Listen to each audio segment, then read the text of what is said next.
Okay. Good evening, everybody. I hope we are able to keep you awake after the lunch and to keep your interest as well. My name is Khalid Abdel Halim.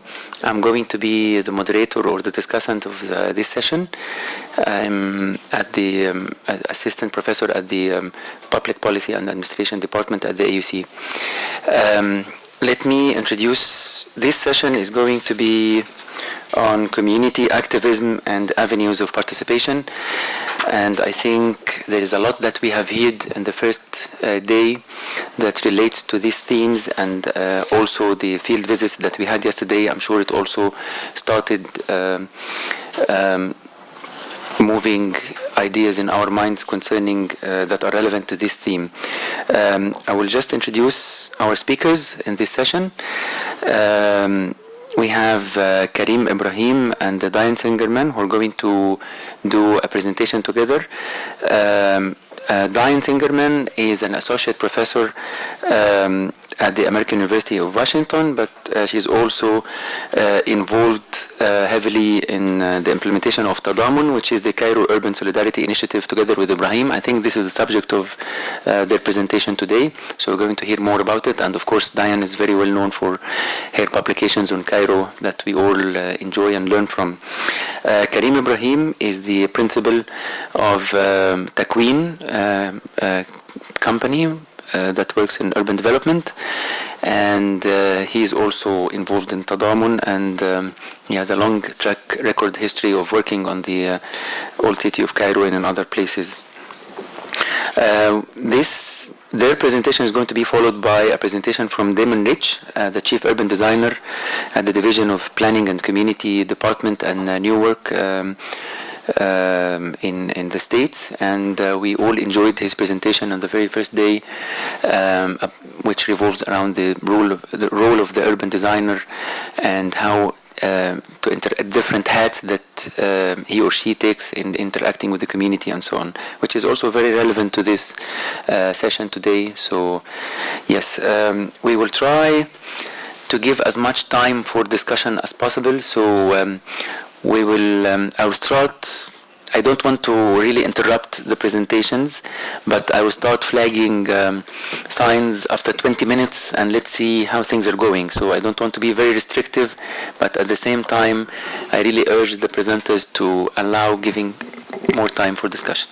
So Diane and Kareem, please. We've heard an awful lot of very insightful things, a lot of food for thought at this conference.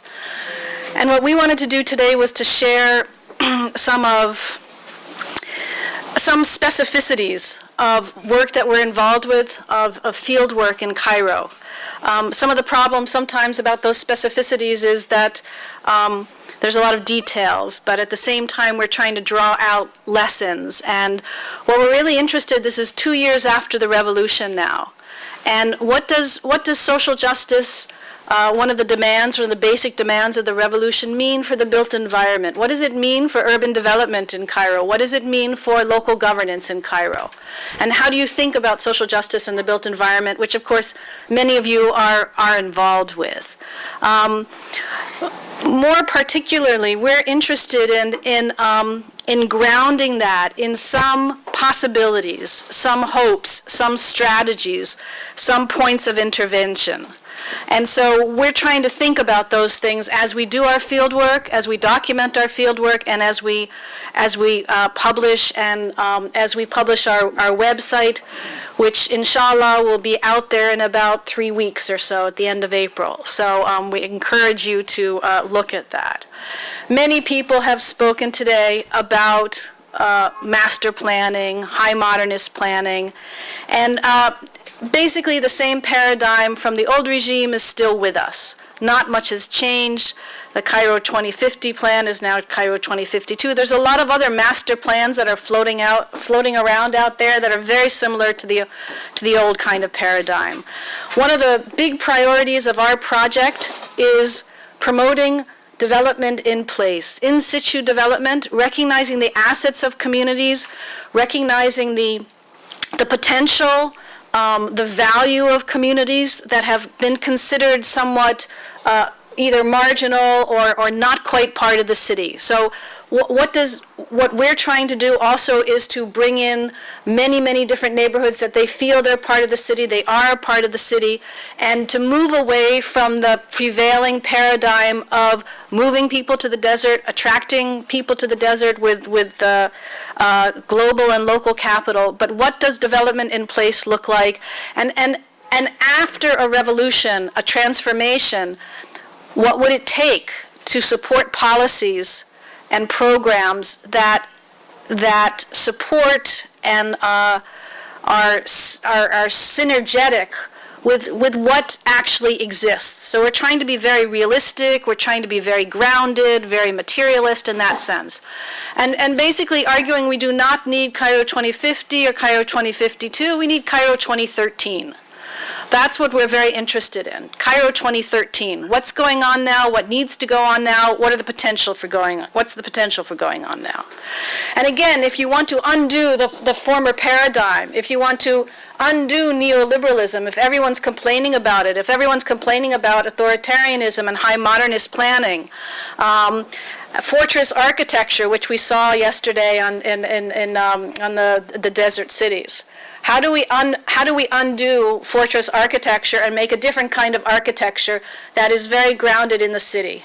And so some of the things that we're focusing on, and we can't talk about all of it, of course, today, is building a city for all. And there's this notion of city for all is thrown around a lot, but we also think of it spatially, bringing people in. And how do you do that? Making more information available to the public about neighborhoods, increasing the kind of public aggregation of information that we have, making it available. So many people on our staff have spent a long time putting together a database which will be publicly accessible of information about the city, about the informal sector, the historic sector. It's a bilingual database, searchable in Arabic and English, with many of the documents also linked on the database. So we encourage you not only to use it, but we need your documents, we need your information to put it up there as well. Secondly, we're very, very interested in the local level. One of our policy alerts, which will be at the back of the room later, is that the revolution has stopped at the municipal level. Why has the revolution stopped at the municipal level?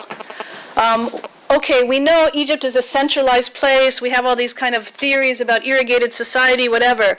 We know Egypt is incredibly centralized, but the debate about democratization and the debate about what to do in Egypt just completely misses the local level. And we also have a policy brief on local government, because we need to know about local government. We need to know what are the limitations and the capabilities of local government. Nobody's talking about the municipal elections. They're supposed to be held after Parliament. So now basically we have executive councils that are in power. There's no elected officials. They don't have any resources, etc. And we'll talk a little bit more about that later. But we're talking about claims making, demand formation. If people want to change their local situation so not everybody has to go to Tahrir Square if they have a problem, then they need information. And so, again, we're also very much promoting and interested in a right to information law because of the capabilities of that. Again, why aren't there municipal elections? Why are there no mayors in Egypt? Why is there no mayor of Cairo? Etc. And then finally, democratizing and politicizing high modernist planning. If you're thinking about local government, who gets to decide? It's just a very basic question. Who gets to decide? Is participatory budgeting a possibility, an innovative sort of pushing the envelope? And it seems very odd to even push that when we don't have any information about budgets. So how can we have participatory budgeting when there's no information about budgets? But again, what are the sort of possibilities for participatory planning, social audits, which have been so useful in India in order to sort of follow the very details of financial life and financial governance in India? With a right to information law, there were 200,000 social audits all throughout India. And we won't talk about that today, but again, we're trying what can be accomplished, at what scale, with what strategies, At what points of intervention? What makes sense as public campaigns, as doable sort of points of intervention to sort of move things along? And this is where our insights come from. They come from the communities, they come from residents, and Kareem will talk about some of our cases. Yeah, along the same lines that Diane was trying to explain, what we've been trying to do over the last period of time, I think this one. Is try to understand different manifestations of local activism that has been taking place not only after the revolution but also that things that have started a very long time ago. And through doing that, we've been trying to understand what really works within these communities and what can be learned from the local level and impact the policy level. So I'm going to show quickly 3 cases out of the different cases we're studying. So far we've covered almost 10 cases around Cairo, but I'm going to talk about 3 cases, and namely it's the case of Miet, which is somehow it's a village actually that existed in the northern part of Giza before the rich area of Muhandisin started to develop in the 1960s, and now it became completely surrounded by very modernist planning typology, and so far it still contains mostly the original inhabitants that used to live there. The other one is a different context, which is Nahia. It's a village actually that used to be on the countryside, but as the urbanization started to grow up, started connecting it to the city, and then started to suffer from the same problem that the cities suffer from. And lastly, the case of Azbet Kharallah, which is actually an informal settlement that grew on desert land, that's state-owned land since the 1970s. So these are like 3 different contexts that we're trying to show how community activism has been working there. I'm trying to explain very quickly, given the limitation of time, what are the essence of aspects of the cases that we found over there. So the first case was in Miet, and as I mentioned, it's like if you look at this area, it's almost like a village inside a completely urban fabric that surrounds us from all over. And to many, and the area around it, it's called the Muhandisin. That's an area of like middle and high middle class inhabitants used to live there since the 1960s. And to many of them, this is an informal area, although many people ignore the fact that it existed from the 18th or 19th century, even before, centuries before the new urban fabrics start to grow up. The area itself, it maintains a lot of its fabric, and people will be surprised to find a lot of historic buildings, at least from our point of view, within the neighborhood itself. But more importantly, it maintained the social fabric of the village. So until today, you'll find these very strong families actually still living there. The Dawar al-Umda, which is the area of like the mayor of the village used to govern the village from, many of them actually still exist and belong to these families. So it have this very strong like social network over there. After the revolution, there have been some efforts, and many of them have evolved into, in many areas, not only in Miet, these community groups called the Ligan al-Shabiya, and to many of you know the Ligan al-Shabiya, which are the popular committees. These are committees mainly composed of local inhabitants in neighborhood that have been formed to defend their neighborhoods during the revolution. And this kind of collective action started to evolve and develop in many areas, to the opposite and to many others, into community activism, and people started to look beyond defending their neighborhoods to do some kind of projects over there or try to improve the living conditions. So Miet had a very active popular committee that they've done a lot of projects, including like starting a new health center over there, and the neighborhood was using some government facilities. But what we're looking at is something different. Miet has been suffering, like many other areas, from lack of cooking gas, gas bottles, and all this like famous problem of having access to this kind of fuel. So they've been putting pressure on the government to have some equitable share in their neighborhood. And this like increased after the revolution, this kind of pressure. But during putting this pressure, they discovered that there has been a plan to extend natural gas networks into their neighborhoods that has been on hold since 2008. And the reason why for that is one of the elected members actually in the local council owned the gas bottles like store, so he's like distributing this and stopping anybody from getting access to their share of natural gas. So with pressure, they have been able to mobilize the government to extend natural gas networks actually within the neighborhood. There have been some reluctance from the local company, but the point was after the extending the networks, there was a problem, is that you need to fix the streets and after the completion of the work. And there has been a budget that was assigned actually to this type of work, almost like £400,000 or something like this. These local committee members, they have been able to know this figure, which is completely uncommon in the Egyptian case. They knew how much money is allocated to this neighborhood. With the help of some architects, some of our colleagues, Ahmed Zaza and Muhammad Ghutera, they proposed them a solution to use interlocking blocks instead of asphalting the road, which will enable them to do any extra works in the future that can be sustained the same quality of the road and to retrieve it back without really exerting the local let's say, resources that they have in something that's completely meaningful. But here comes another issue or an aspect that came up with. The budget was allocated to fix 2 streets. But with doing some calculations in the Lajna Shabaya, they figured that using this technique and putting some pressure on the government, they can extend the amount of work. Rather than doing 2 streets, they can do 9 actually, with the same cost. And they have been exerting this kind of political movement and pressure on the district until they've been able to have a decree, which is to the right here, to do the 9 streets regularly. So the work started, but while they're working, it's very usual contracting work from the district, is that the quality was so bad, the quantities were completely calculated in the wrong way, so they stopped the work actually during the implementation itself, and they asked the contractor not to continue working unless he commits to the required quality. Not only that, but they also contributed to this work by their man labor, so they just young men and women, they started working and transferring materials, and all of this expanded the scope of this very little money allocated to this work to cover almost 30 or 40% of the streets in the neighborhood. They've been able to finish this work very recently, but most importantly is that in this specific case, what I'd like to highlight here, and I'll come back later to that, is the value of access to information. Without this information, none of this would have been possible. Second is how these communities can exert efforts in the level of social auditing and social accountability to make sure that the quality of the work, the scope of the work is really fulfilling what you want. The second case is the Nahia village, and this is a completely different case, maybe because of the context.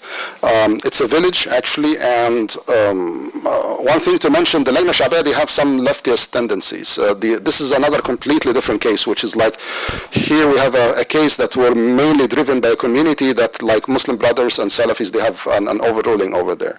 So, the Nahia village is part of this kind of rural villages that grew around Giza, and it's very old. Actually, we have writings about Nahia village since the 18th century. Actually, they have a very prominent position, and they are very proud of that. The Nahia village, they have their own website, they have their own newspaper, as many other communities now in Cairo, so they can go and check on website, the local news of the neighborhood. But as many other rural areas around Cairo, they suffered from the problem of garbage and solid waste. And here it's a very specific problem because it's considered rural. It's a rural area. It's not part of the city. So the contracts of the big companies that the governorate started to strike with in the 1990s and almost over the past 20 years is doesn't cover such neighborhoods. What you see here is a water canal. Actually, it's not a piece of ground. It's fully covered with garbage because of the such a problem. So what used to happen there is that the local municipality, people just throw garbage in the street, and the local municipality comes and collect it in a very irregular manner. So the problem starts to accumulate over and over again. What happened is that after the revolution, and again they had their own Lajna Shabaya that evolved into an NGO that's called Muassasat al-Nahda, which has nothing to do with the Nahda project of President Morsi. They started to do this project, and they thought it from a very entrepreneurial point of view, is that why don't we do such a project to complement the deficiencies of the governmental system? Because the government is able to collect garbage en masses. It cannot collect it from door-to-door service as the Benin used to do, or garbage collectors. So what they did is that they thought very cleverly to fill the gaps within the system in a way that makes it profitable to their end. So simply, the idea was to collect garbage, is to just go door by door and collect the garbage from the inhabitants. And they've been able to convince 5,000 buildings, actually, or apartment buildings in the neighborhood or the village to come and become partners within this project. They pay almost like £7 on average. So they collect this garbage with the tricycles, and in the end, they throw it in this like piece of land that, using some of their efforts, they have been able to put some pressure on the government and acquire a piece of land that is governmentally owned, and to collect the garbage over there, and then the government trucks come and collects them. The whole system is so clever because it's using the very little facilities, or let's say the little resources that the government has. The government doesn't have access to the small scale or the lower level, but it can provide resources like a piece of land. It can provide resources like big trucks can come and collect the garbage, and they managed to, as the NGO, managed to fill this gap and create this system where they're making money actually out of this project. And also they have a service to collect garbage from public buildings for free. The project is not that easy going, actually. It's what's important to understand about such kind of projects is they're not only like smooth, but also there are political influences on them. So for example, many people started to withdraw from the program because they are the NGO is affiliated with the Muslim Brothers. So we found many people who took themselves voluntarily from the project and started to pay higher amounts of money because of the political conflicts with the NGO itself.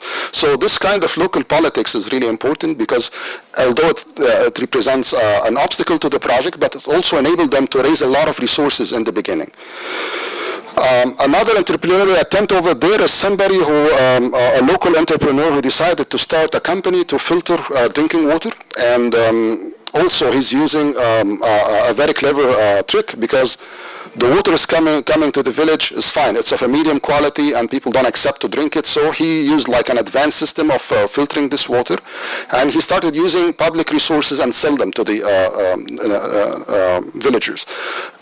It's very low price, he's selling like a container of 12 liters for almost like 10, 15 cents, something like this.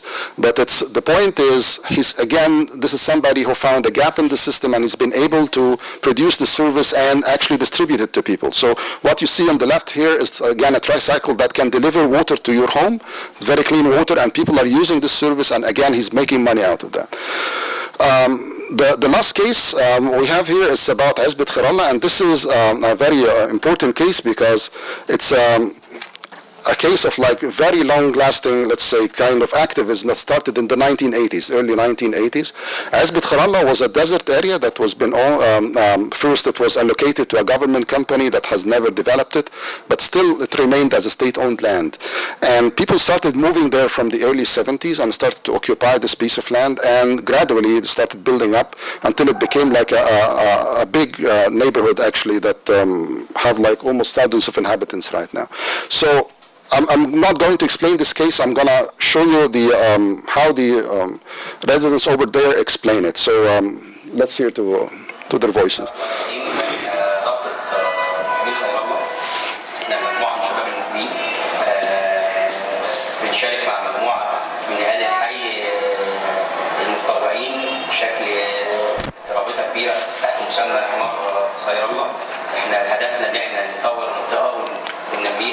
ونحول خير الله من المنظر اللي الناس بصوا ان هو مجموعه من البلطجيه ومجموعه من المجرمين. نعرفهم ساكن في المنطقه دي كم كبير جدا من المثقفين اللي حصلوا على مرتبات عليا، من دكاتره ومن مهندسين ومحاميين ومن مدرسين ومن الناس بتشتغل كموظفين او بتشتغل اصحاب حرف او اصحاب محلات، وبنقول لهم ان لا يضيع حق وراءهم طالب، وان الموضوع بدا في خير الله من منطقه عشوائيه ما بيسكنهاش حد خالص، عباره عن منطقه جبليه منطقه صحراويه، الى بعض الاهالي اللي ما وجدوش حق السكن عند الدوله وبحثوا هم على حق السكن، وابتدوا يبنوا لنفسهم بعض البيوت عشان يسكنوا فيها، وابتدوا من بعد عذاب من قله الخدمات، مفيش ميه ومفيش نور ومفيش صرف صحي ومفيش خدمات صحيه ومفيش خدمات تعليميه، بدأوا هم يحطوا ايديهم في بعض وينشئوا التجربه ديت، وابتدوا ان هم ينشئوا مدينه في خيالهم ان هم يسكنوا فيها. المدينه ديت تسمى خير الله. ابتدت الدوله تحاربهم وتحاول تزيل البيوت بحجه ان الارض ديت هيتبنى عليها مساكن استثماريه تبع شركه المعادي. تم الطعن على الحكم دوت من ابائنا اللي كانوا بيسكنوا في الوقت دوت في خير الله، وده كان سنه 83، كان على راسهم الشيخ احمد غانم ومجموعه من الاهالي. جمعوا ثمن القضيه مقابل مصفات القضيه، ولجوا لاحد المحامين اللي ساعدهم وقام رفع قضيه باسمه. وفي اول جلسه تضاف الاهالي ودخل الكثير من اهالي خير الله قدام واستمرت القضيه لحد ما اتحكم فيها سنه 99 بالغاء قرارات الازاله والزام الجهه الاداريه اللي هي المحافظه تمكين الاهالي من التمليك. في الوقت دوت كنا بنحاول ناخد حقنا من الدوله. الحمد لله الكهرباء دلوقتي دخلت كمرفق، دخل عندنا الميه لصالح الشرب.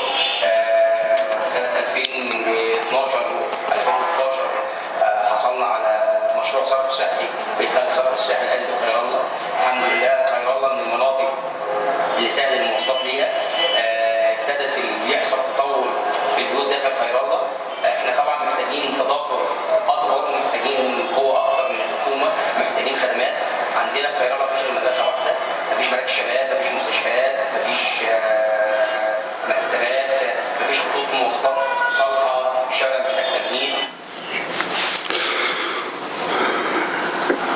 Okay, so these are some of the lessons actually we've learned from that, but the point is, we're not just trying to do this in an academic manner, but we're trying to see how can this impact policies. So, for example, it's been very clear in the Miet Ogba cases that like transparency and access to information and community auditing can really lead to the maximizing of the use of like the local resources that exist there. This can be something that we can propose to the local government, or even can be experimented in one of the cases, like let's say in one of the governorates. The Nahia village, it's also a matter of a scale, you know, where like the the government tends to recruit big companies to provide services, although like much smaller entities can do this much more efficiently and with a much lower cost. This is something can be also explored. In the Azbut Khair Allah case, it's been like this very long, let's say, tenacity of like working over in this case. It's not only about this group of lawyers, but they formed a union of lawyers actually that later on joined 8 NGOs of a big union actually that works in Azbut Khair Allah to work on these cases. One of the issues we're trying to work also is to build knowledge about these neighborhoods. So this is one of the workshops we had there, where we asked the community to draw their like neighborhoods and to work on cognitive from literature available. Different community groups are like involved in this process, and it enabled us to build knowledge. And it was shocking for us when we started to do some kind of like research in the libraries or available, let's say, literature about these neighborhoods. There's very little known about them actually, although we all know about these neighborhoods. So these workshops enable us to build these layers of knowledge about these neighborhoods. I'll leave here to Diane because it's after we listen to this short video.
فده اول حاجه ما بتشتغل باسم الرئيس المحلي، لان المعطيات اللي مع رئيس المجلس الحالي ما يقدرش يشتغل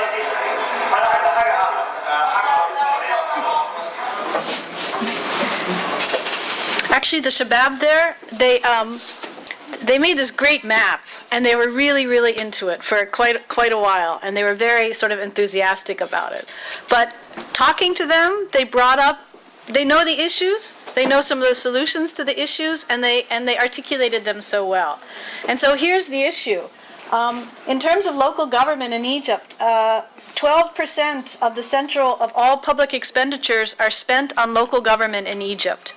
In most transition economies, 20 to 30% of public expenditures are spent on local government. In developed countries, it's 30 to 40% of resources goes to local government. It's incredibly small. And not only that, but 91% of the budget for local government comes from the central government, right? So almost all of the money comes from the central government. Extremely little money is even generated at the local level in taxes or fees. So they actually have extremely little money to do anything. They are the lowest paid employees of anyone in all of the civil service practically. And almost all of the employees that are from the local administration are actually line ministry employees of the Ministry of Health or the Ministry of Education. Very few at the height level are actual government, are employees of their own. So here's a question. 75% of the world has locally elected mayors. China, I think it's Kazakhstan is up there or something, do not, right? And so the question is, why is Egypt in this 26% of the world's population that doesn't have direct elections? Why can't Egypt have mayors? And I know there's reasons about colonialism, there's reasons about the Ottoman Empire, there's reasons about the Nasserist Empire, but this is something, a very tangible, very common thing. And the other thing is, how do you have democracy when you have to enter the democratic game at the national level? Right, so we have all these politicians in Egypt. They don't live where they come, where their people vote for them. Right, they live in Mahdi and they're from some other place, very far away. So it's not surprising the Ikhwan and the Salafi do very well. They live in these neighborhoods where people vote for them. Right, so how are you supposed to develop a kind of a political class and a democratic class when there's almost no possibility at the local level to start in the political sort of tradition? It's a very inverted sort of thing. So this is one of our questions. And again, very little of any kind of, all of the money comes from the central government. They have very little money. They have very little money for recurrent expenditures. And we have a brief on all of this that talks about it a lot more in English and Arabic. So just to end here, because I know we have to end, one of the other main goals of the revolution was social justice, but it was also dignity. It was also respect. And you hear over and over again, as all of you know, that being considered part of the city, as we were talking about in an earlier session, being a citizen is incredibly important to people, and there has been this stigmatization and this marginalization of these areas and these people and everybody who lives in them, no matter how wealthy they are. So what we're trying to do is we have critiques, obviously, but we also want to learn from the successes, from the things that have happened in Egypt, that people have been figured out how to deal with the bureaucracy. Nothing is going to change unless there's a demand for change, as we all know. And so the question is, how do you build demand? How do you broaden the demand? How do you join people together? So for example, one of our workshops will be bringing the activists together and the people who have done these projects together for them to talk among themselves about why is there only a court case in Hizb al-Hayallah and not in 52 other informal areas, right? So you just keep doing the same thing, which causes pressure on the state.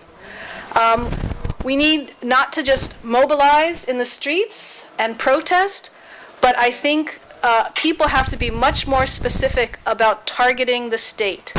Not forgetting the state, targeting the state, making demands of a very mundane level about permissions and registrations and land titling and all these kinds of things that matter a great deal, but to think creatively about people's rights and where to sort of pitch that effort. Obviously, connecting activists and strengthening activism. working on local politics and local governance and publicizing these things. The other thing we're trying to do with the Know Your City and working on this field work is to publicize things, is to highlight the successes, and so the general public learns about them. And of course, all of this is also about rebuilding the built environment, and we ask you all to join us in this effort. We're very interested in any kind of contributions you can make to our database. And we also have some material in the back about Tadamun, and I'm sorry, but we will have a website up very shortly, and we encourage you to look at it, critique it, contribute to it, and do you want to say anything else, Kareem? I'm fine. So, no. Thank you. Thank you. Thank you very much, Diane and Kareem, for this very inspiring presentation.